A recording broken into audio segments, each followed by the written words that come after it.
هاتفی از گوشه میخانه دوش گفت ببخشند گنه می بنوش.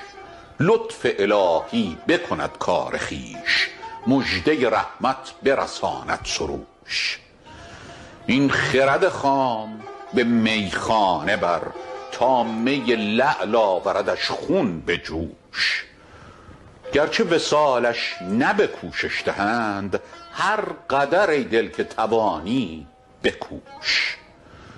لطف خدا بیشتر از جرم ماست، نکته سربسته چه دانی خموش.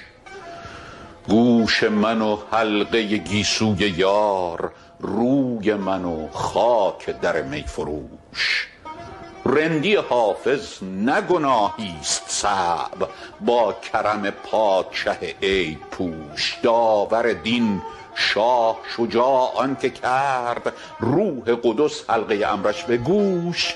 ای ملک العرش مرادش بده، وز خطر چشم بدش دار گوش.